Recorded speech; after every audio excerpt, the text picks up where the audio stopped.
Good evening. My name is Cadet Conlon, and it is my distinct pleasure to serve as your Master of Ceremonies.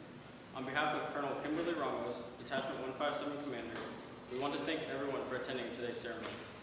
As we are aware, many of you have traveled great distances to witness this grand occasion. We are honored to have you here with us today, and it's my pleasure to welcome you to the commissioning of Cadet Lietenant Nunez. All other service members, past and present, Cadet 157 cadets, family, friends, faculty, and colleagues, thank you for attending this evening's ceremony. All rise for the entrance of the official party, the posting of the colors, the national anthem, and invocation.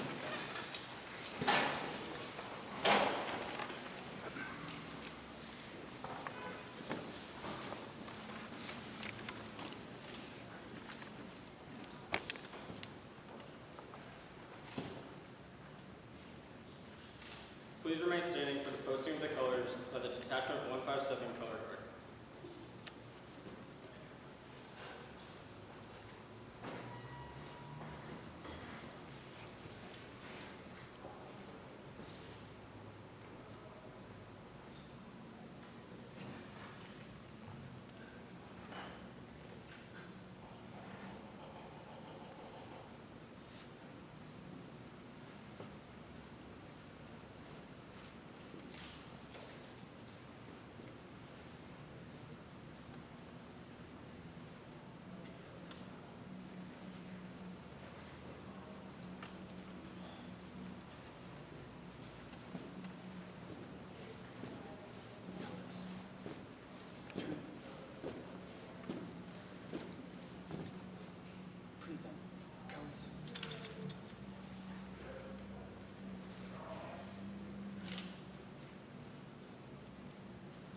Oh, say, can you see by the dawn's early light what so proudly we hailed at the twilight's last gleaming, whose broad stripes and bright stars through the perilous fight o'er the ramparts we watched were so gallantly streaming, and the rockets' red glare, the bombs bursting in air, gave proof through the night that our flag was still theirs. Oh, say does that star-spangled banner yet wave o'er the land of the free and the home of the brave?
Thank you, Cadet Dennis.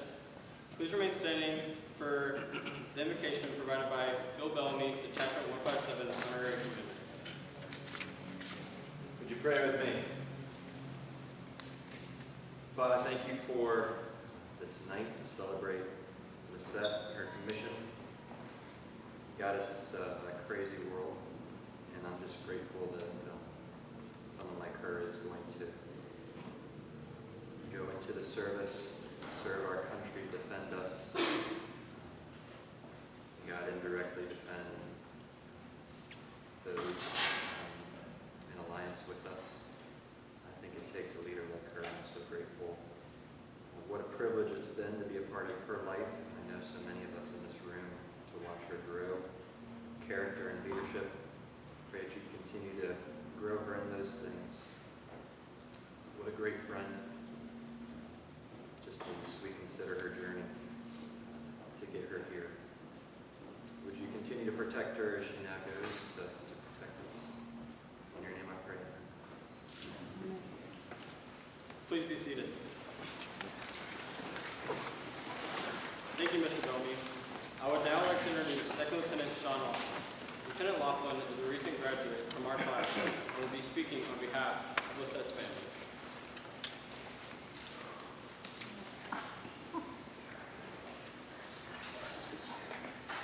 Thank you, Cadet Conlon. To understand the success that awaits soon-to-be Lieutenant Nunez, you've got to understand what has brought her to this point today. She was born in San Juan, Puerto Rico, as the youngest of 3 children. Madi, as her family called her, was a fast learner, teaching herself to read and write at a very young age. Growing up, she moved several schools, and although her life wasn't necessarily easy, she's proud to say that her parents always made the ends meet. Through high school, she maintained a rigorous 8-class schedule and still got an A average in every single one, graduating with 4.0 GPA. She explored research opportunities with the University of Puerto Rico in San Juan, and even received a Mac laptop from NASA for her efforts. And to this day, she'll still brag about how her team won first place for all of Puerto Rico in the National Honor Society competition. She graduated in 2011, and against some initial worries of her family, set her sights on leaving the island that she lived her whole life. You can take the girl out of Puerto Rico, but you can't take the Puerto Rico out of the girl, so she limited her college choices. One's close to a beach, and that did not include snow, and she ended up here. So skipping a few years, I believe Captain Brewer is gonna cover. That kind of brings us to today. She was worried about who would show up and if a lot of people were going to make it or not, and I just kind of laughed because I knew all the lives that this woman has touched, the people she's inspired with her hard work and dedication, and the happiness that she's brought to so many of us that are here today. In attendance, we have retired and active members from 3 different branches of our military, 2 people who took their first trip on an airplane to get here, someone from Massachusetts. We got a professor who let out his class early, which I'm sure they weren't too sad about that. A few students doing some procrastinating and others that are skipping classes that probably shouldn't. Professors from multiple departments and just a whole other slew of people, all here just to witness this event. Cadet Nunez, in a few minutes, will soon become Second Lieutenant Nunez, and with her new title, a whole new world of opportunity, chances, trials, and triumphs are going to wait. She did not have an easy road to get here, and the people that are real close to her understand that hardship that she has faced, but that's the beauty of Lisette. She realized that these things in her life have shaped her, molded her, and made her what she is today. For her, today is just a simple peak in another chain of mountains that she's going to continue to, without a doubt, climb and conquer. As you can all attest to at work, at home, on the PT track, and just around campus, you can see that palpable drive and dedication that she brings to all of her work. Nothing's ever done halfway for her. We all know what the intelligence community and the Air Force is about to get. Let's just hope they're ready for her, because we know that she's going to be ready for them.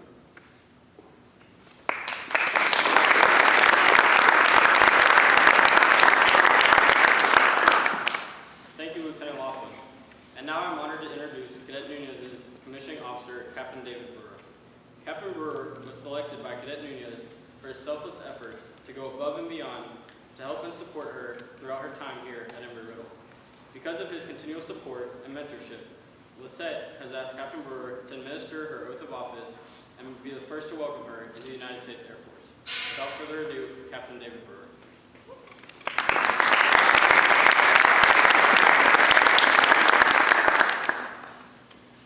Okay, so first off, I've known Lisette for, well, ever since the day I arrived. I've been her instructor, her mentor, and we have spent many hours of counseling and mentorship in my office. So first off, let me thank Lisette for asking me to do this. This is great. I got to administer the enlisted oath when she contracted, so it's awesome to sort of close that loop and commission her as well. As I look around, I see a lot of folks that travel a long way from Puerto Rico. First plane ride, that's awesome. Retired Navy chief, came from Texas. Variety of branches of service, a whole row of professors. This is awesome, and certainly I won't single you out, sir, but the ones that let your class out early to attend. That's good. Current boss is here, ma'am. This is normally something that she would do. I appreciate you letting me officiate on your behalf. Previous boss, sir, outstanding that you're still here supporting the cadets that you know and love. So that being said, I was trying to think how Lisette would have gotten here to begin with, and I never really asked her that question. But so did she Google #1 Air Force ROTC detachment in the nation? Because we would have shown up as first. Or did she Google #1 Aerospace Engineering University in the nation? Because Embry-Riddle would have shown up first. Either way, we got there. So we're proud of that. But before I even start the official piece, I have to share a story with everybody because I promised them I would. So I'm certainly going to do my best to embarrass her. So they go through many different wickets in our program. And one of them is their sophomore year, they do something called field training prep. And they go, it's strenuous. We put them under pressure, increase the intensity. We see how they can respond and lead under that pressure. And one of the things that they do when they earn it is they get to select their year group's class name. We've had some prestigious names, some real gung-ho, hoorah names. We've had some chiefs. We had, somebody help me out, lightning, bears, warthogs. What did you guys come up with? Stud muffins. If you didn't hear that, she said stud muffins. So now it's great that they're rallying because they were we beat them down pretty good. We want them to build that teamwork and grow out of it, and something to put your hands around is really important. So we needed them to come up with something, but what I had to go and explain to them as their instructors, I was like, guys, that's a really cool name. But here's the thing. This is the name you're going to have. It's not just for field training prep. You're going to have it the rest of your time here. And when your parents show up, they're going to hear me or somebody say this name. Do you really want to be known as the Stud Muffins? I was like, you guys just go. Go think about it, and we'll talk about it next week in class. Well, no kidding. I never thought in a million years they would not change it. I thought I sold it really hard. The boss was not a fan of it at the time. And between pressure and guilt, I thought we nailed it. They come back and they literally, I read the email traffic, and I won't say names, but I see email traffic, and it literally says, if we can't be the Stud Muffins, we don't want a name. Well, they almost didn't get a name. But needless to say, they allowed it, and they rallied around it. So before I talk about anything official, I want to introduce one of the ringleaders of the Stud Muffin year group right here.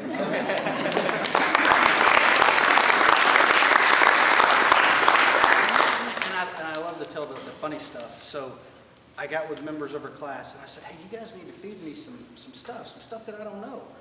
And it was completely quiet. It was absolutely crickets. So I see the next one. I'm like, hey, man, you need to feed me some stuff so I have some funny things to talk about. Crickets, nothing. Well, so even as recently as today in my office, and I won't say a name, but I said, Facho, get in here. And I said, how come nobody's told me any stories? And he goes, well, sir, we want to, and we have some, but none of them are appropriate to say in this country. And I said, I'm a master with words. You just give me something. I'll figure something out. And he says, well, the first thing he said, I'm like, no, we cannot go down that road. Give me one more. No, we cannot do that either. And he goes, oh, I got one. How about where Lisette and Sean met? I'm like, perfect. Let's. What did that entail? And he goes, well, now that I think about it. He says, it involved beer pong and Sean coming out of the closet, and I said, stop there, I don't know. And half of that story is true. But anyway, we're here in honor of Lisette, and I assure you, she has done some amazing things. I'm going to tell you about some of those things. But let me just say that it wasn't always easy. Again, she came here as an aerospace engineer. I didn't even know her background, and that she was the Honor Society and rockets. But so that tells me how she got here.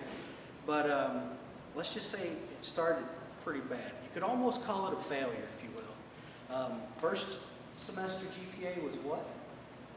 2.7, a whopping, almost enough to get her booted out of the program. And then her first PT test, 3 push-ups. Okay, what was it, around the 26? ish, I think. Okay, that's her first semester here. A lot of people do drop. They will not, they realize it's not a good fit. She, no offense, she couldn't string a sentence together in English. English was most definitely her second language. And a lot of people would have dropped. They would not have dug in deep like Lisette did. And it was the very next semester, partially because of the second row back here where she found her love in human factors. So she changed from aerospace engineering into human factors, really got her groove going. She goes from a 2.7 to a perfect 4.0. And she goes from a whatever, 3 push-ups, 20 some odd PT test, out of 100, 26 out of 100, to a 90. She scored an excellent in one single semester. And she just kept going from there, all the way to the rest of the things I'm going to talk about. Really, really humble beginnings here, and it's impressive where she went. Now, I asked her, I was like, hey, can you, just like what we do for everything, hey, can you shoot me some fun facts about, what you've done here so I can make sure I hit everything? After I scrolled 3 times on the screen, I had to write it down, and she had it nicely organized for each year group.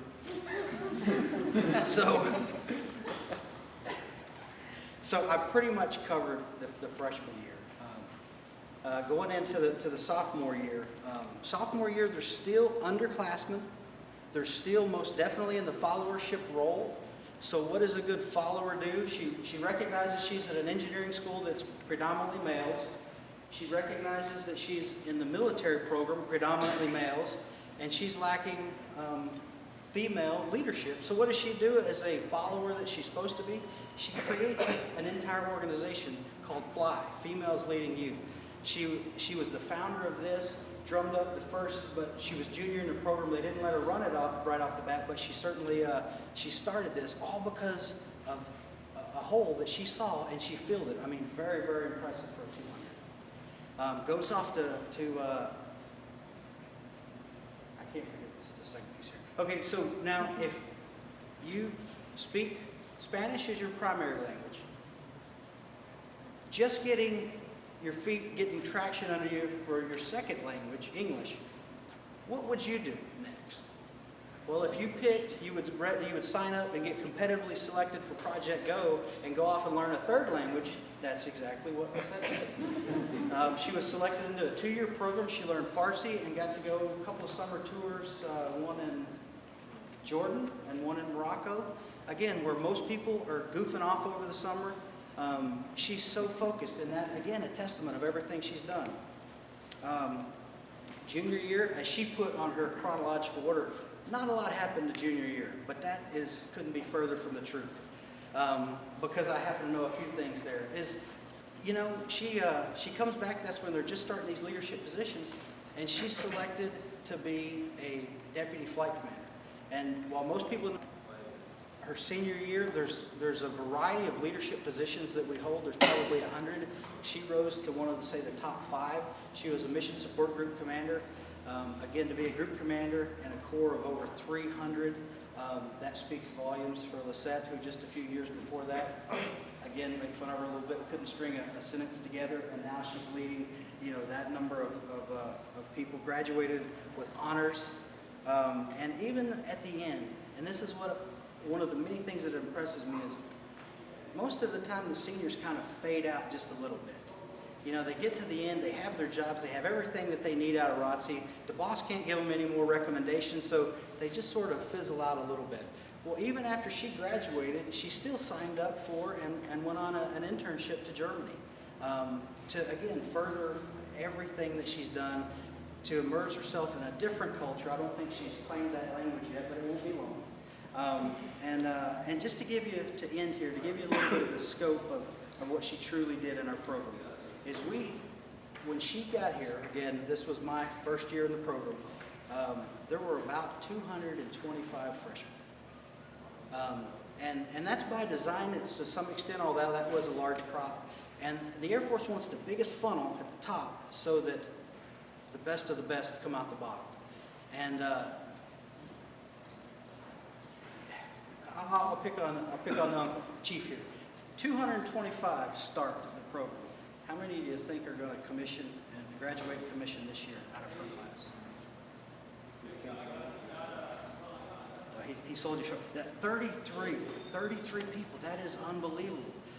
33 that started, and there's a variety of reasons. You know, some drop out, some fail out. There's a variety of things that come up, but it takes the right person to be one of those 33. And Lisette is certainly one of those. So, you know, Lisette, I wished I could have talked to you all those hours in my office. I wished I could have convinced you to become a logistics officer. That was one of my failures. That's what I am, a logistics readiness officer. But she is going to come into the Air Force, do great things, and she's going to be an intel officer. And we could not be more proud of what she's done in our program and what she's going to do in the future. So, that being said, let's have a round of applause for Lisette.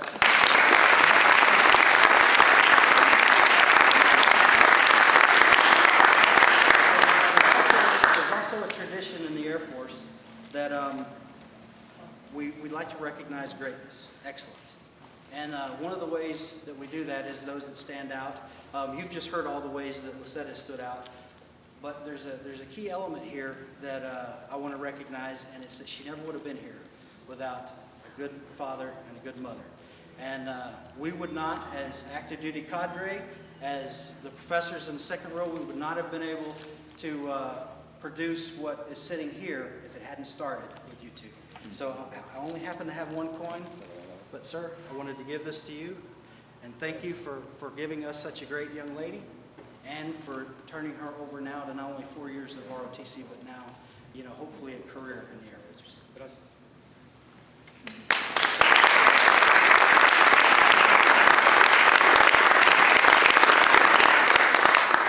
The commissioning ceremony will now begin. Will Cadet Nunez please come forward to take the oath of office?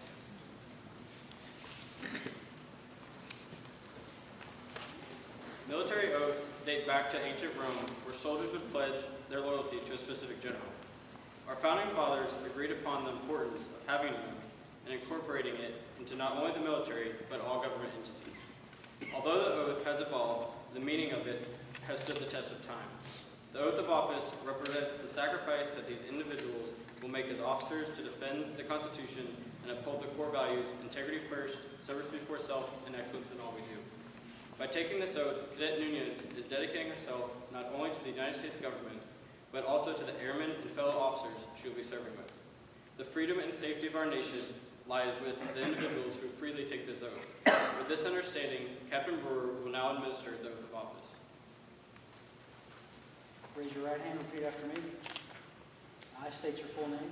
I, Lisette Marie Nunez Batista, Having been appointed the Second Lieutenant in the United States Air Force, having been appointed the Second Lieutenant of the United States Air Force, do solemnly swear do solemnly swear that I will support and defend the Constitution of the United States that I will support and defend the Constitution of the United States against all enemies, foreign and domestic, against all enemies, foreign and domestic, that I will bear true faith and allegiance to the same, that I will bear true faith and allegiance to the same, that I take this obligation freely that I take this obligation freely without any mental reservation or purpose of evasion, without any mental reservation or purpose of evasion, and that I will well and faithfully discharge and that I will well and faithfully discharge the duties of the office upon which I'm about to enter. the duties of the office upon which I'm about to enter. So help me God. So help me God.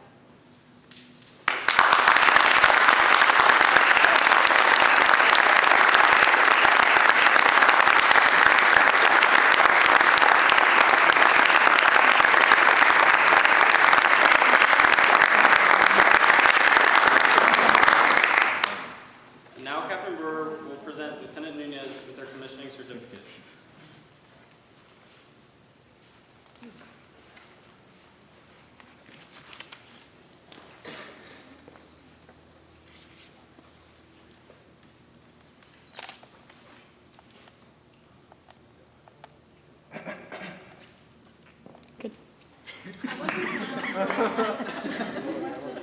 You would have did it.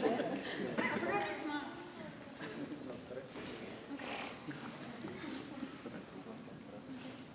Thank you, Captain Brewer.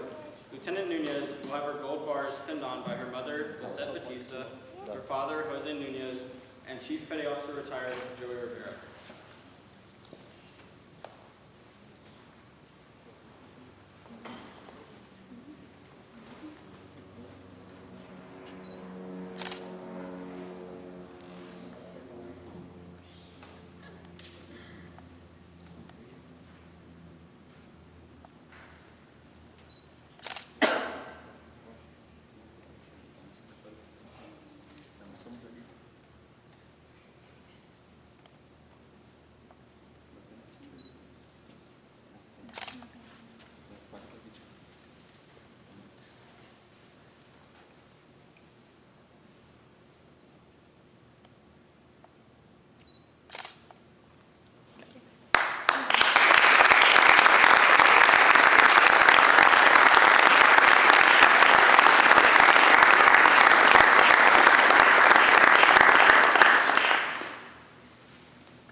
Lieutenant Nunez will now receive her first salute from her uncle, Chief Petty Officer Retired Joey Rivera.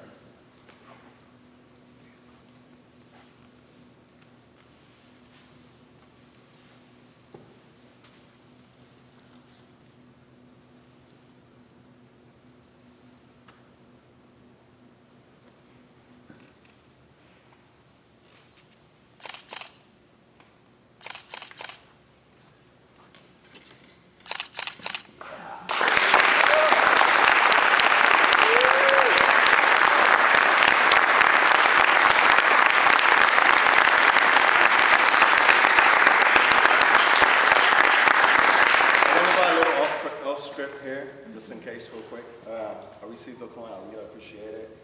This is one of the lights of my life, okay? I've been pushing her all her life. I left for boot camp when she was not even a year old. So since day one, I've been like, hey, you could do it, you could do it, you could do it. I've been pushing her, okay? You gave me one, I'm gonna give you one.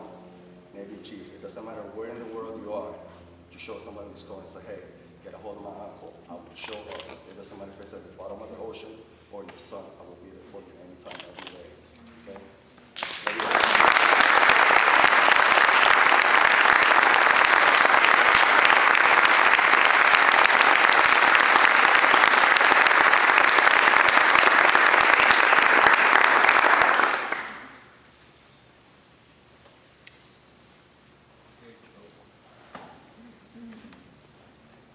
Okay, don't cry.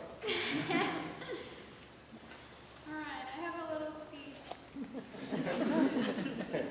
Let me get my composure real quick and find it.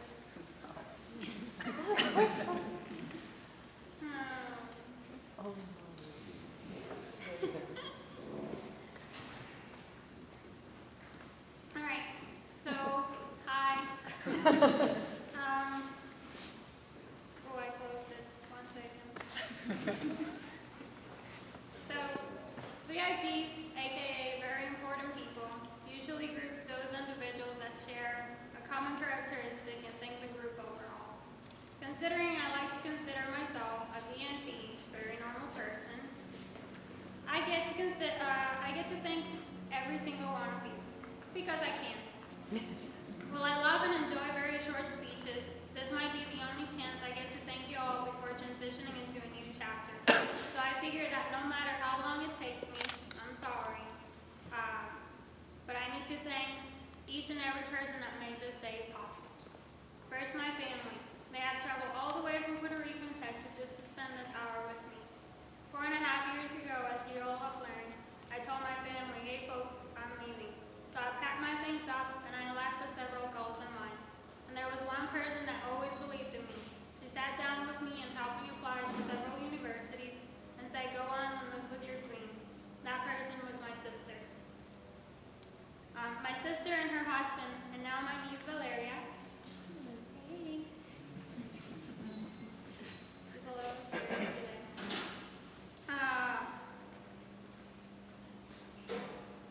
Have supported me throughout this journey, and for that I thank you all. To my dad, thank you for always asking how I was doing, for supporting me, for listening to the stories of my roommates with beast-sized dogs, and for doing everything possible to be here today. It means the world to me. My uncle, whom I could never call sir, because as you can see, he's a proud retired U.S. Navy chief. That's right. Whom I owe all my success, thank you for being my inspiration and my role model. Thank you for never being proud of my beast, making me strive for A's, therefore making me always strive for excellence in everything I did.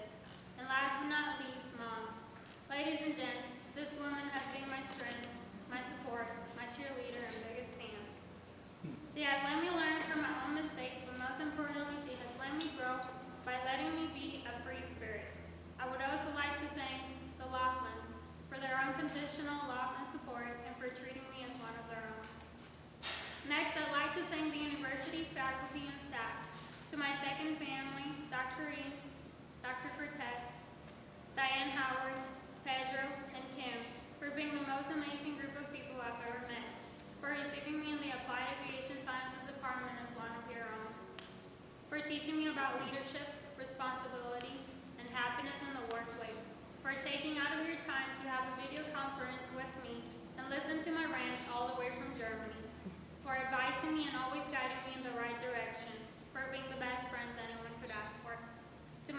faculty and staff from the Human Factors Department. That's the famous professor that let everyone out. Thank you for your faith in me, for always finding time to help me succeed. Thank you for being the main reason why I enjoy doing Human Factors. Thank you for not only being professors, but also the type of friends that let me park my car in their house when I leave the country for 2 months. To the cadre of Detachment 147, Miss Marie, and retired Colonel Lawson, there are no words to express how grateful I am of all the things that you all have done for me, for helping me grow as a person and a leader, for believing in me, for helping me with those awful push-ups, and for making this day a possibility. Thank you again. For Vacho and James, could you guys stand up real quick, please? All right, I didn't write it, so thank you so much for setting this up for me while I was away. I wouldn't have done anything without you guys. James got his gift. Vacho, I have something for you.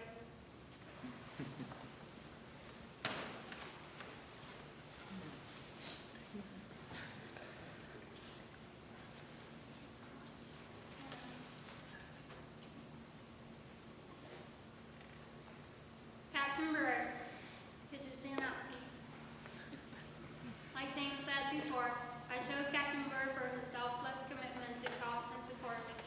I know he likes Captain Morgan, but since this is a dry campus, I got him the Captain Brewer version.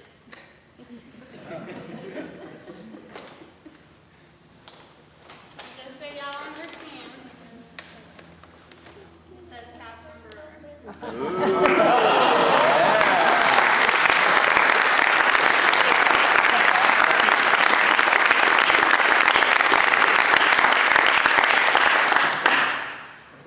And last but certainly not least, my amazing friends, guys and gals.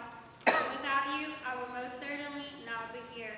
So thank you for always believing in me, for accepting me by who I am, and helping me better my English on a daily basis.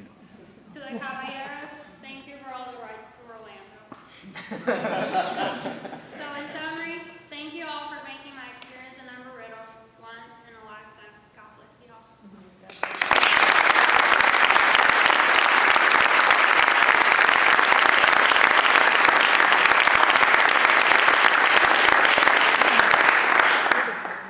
Ladies and gentlemen, I present to you the United States Air Force's newest second lieutenant.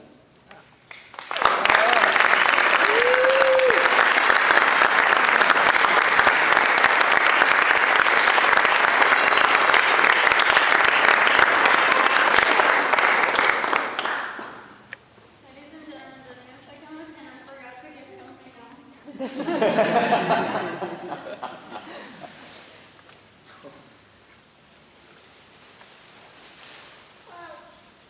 Alright, these are for my mother.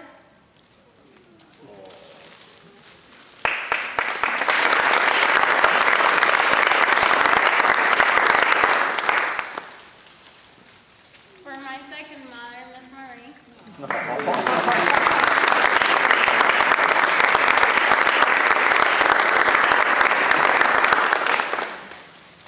For my sister, and the reason why I actually was a number riddle.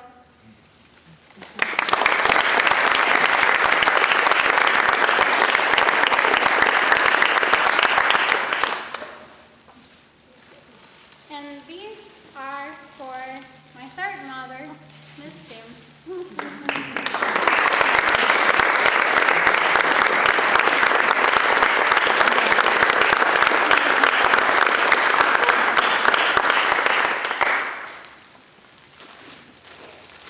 At this time, please remain standing for the playing of the Air Force song as we conclude today's ceremony.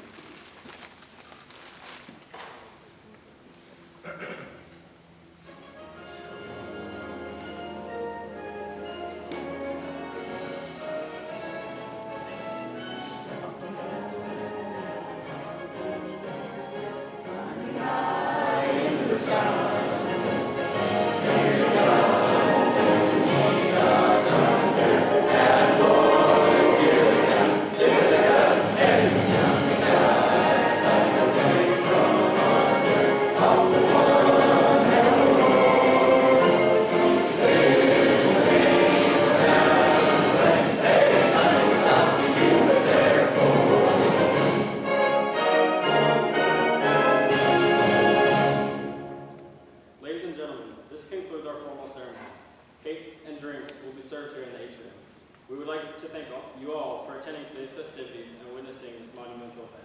Please be safe as you return home and have a great Air Force Day.